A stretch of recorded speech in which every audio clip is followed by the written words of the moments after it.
Sí estoy tratando de hacer, y lo estoy tratando de hacer desde hace algunos trabajos anteriores, como el de Ciudad de los Reyes, de los Chávez, los Quispe y otros sobre las migraciones, es tratar de mostrar un poco que es posible hacer un análisis de la sociedad a través del mercado.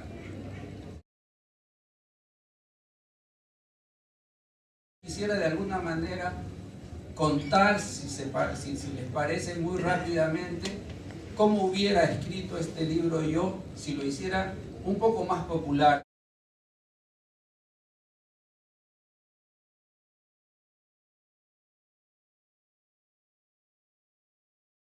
Y comenzaría quizás con un refrán que es: no hay peor ciego que el que no quiere ver.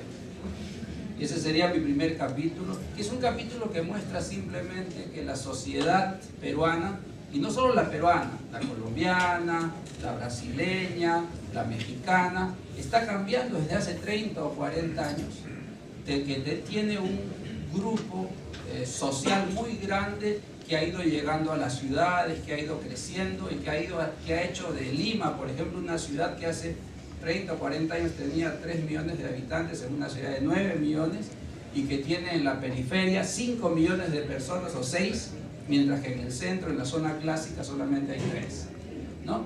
Y que sin embargo la sociedad tradicional no la ha querido ver, ha cerrado los ojos a esos millones de personas que tenían ahí, que iban creciendo, y que sin embargo en un momento ya la evidencia ha sido tan grande que ha tenido que decir: sí, es cierto, están ahí.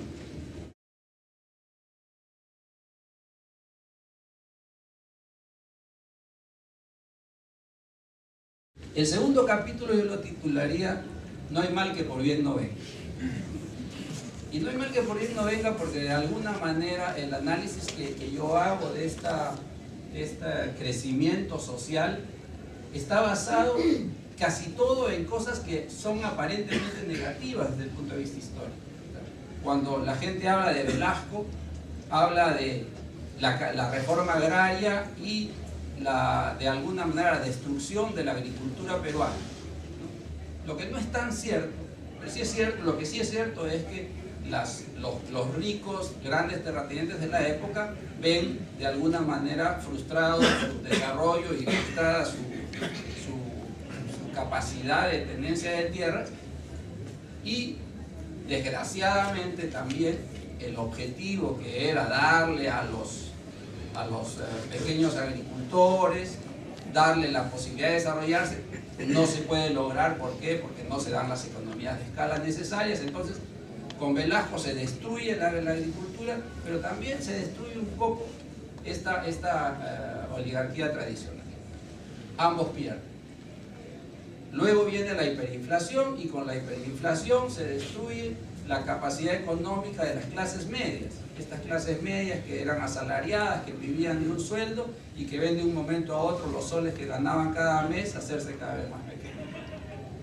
Toda esta situación, más el terrorismo, tercer elemento importante, hace que el campo se venga a la ciudad.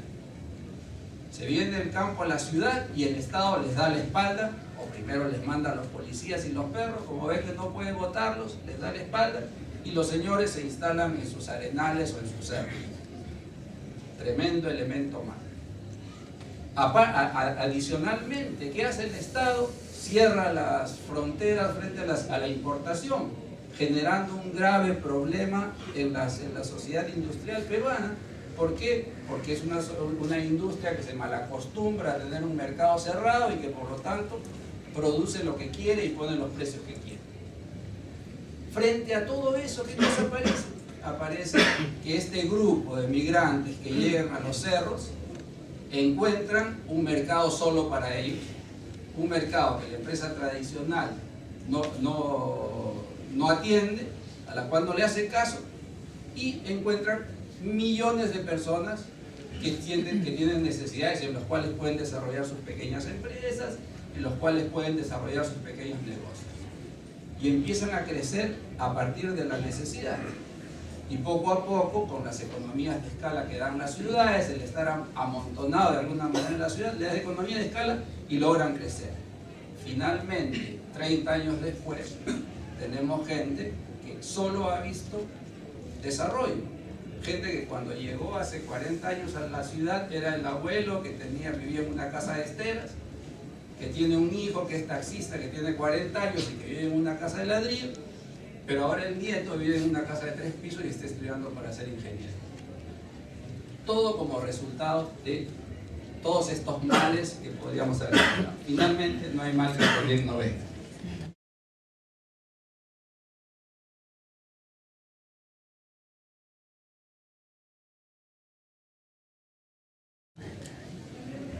El tercer capítulo yo lo titularía "Todo depende del cristal con que se mira". ¿Por qué? Porque para entender estos cambios sociales es necesario romper paradigmas. Es necesario romper paradigmas mentales y psicológicos. Y uno de los paradigmas más claros, más comunes que hemos tenido todos ahora es el paradigma de las clases sociales en los cuales los ricos eran inteligentes, modernos, tecnológicos y blancos. Y por oposición, porque si esa es una buena definición de los ricos, por oposición los pobres son indígenas, poco educados, tradicionales y evidentemente lejanos a la tecnología. Y hemos vivido con esos estereotipos durante mucho tiempo, sin darnos cuenta que esos estereotipos quizás eran válidos hace 40 años, y probablemente lo han sido, pero con estas mezclas sociales, con esta llegada, con este crecimiento, han dejado de serlo. ¿Por qué? Porque empezamos a ver ahora que ya no podemos decir, solo en el caso de Lima, que los ricos viven en Miraflores y los pobres viven en Comas. Porque vamos a encontrar que ahora hay muchos pobres en Miraflores y hay muchos ricos en Comas. Otro paradigma que hay que romper es el análisis de lo que llamamos el análisis de la riqueza de los pobres. O sea, por ejemplo, el hecho de tratar de analizar la riqueza y poder catalogar a de pobre, rico o muy pobre a alguien solamente en función del dinero y de la moneda, sin tomar en cuenta temas como posesiones, como bienes.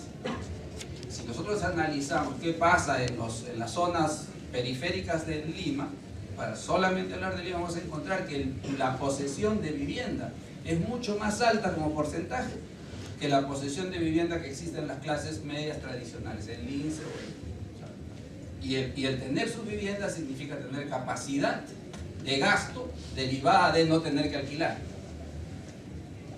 Otra cosa que no se toma en cuenta es el costo de vida. Es cierto que una persona que vive en una zona periférica, un determinado pobre, puede ganar 800 soles, mientras que una persona que vive en una zona de clase media clásica puede ganar 1.200 soles o 2.000, pero resulta que a esa persona de clase media clásica o de clase alta el almuerzo del día les cuesta 10 soles, mientras que en Comas ese mismo almuerzo cuesta 4.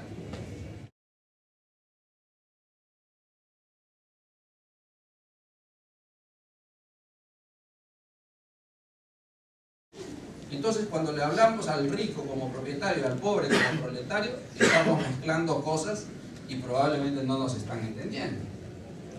Por otro lado, también, si nosotros le hablamos a los pobres tratando de venderles paternalismo, tratando de venderles populismo, y a los ricos tratando de venderles liberalismo, o sea, las oportunidades, nuevamente estamos equivocándonos. ¿Por qué?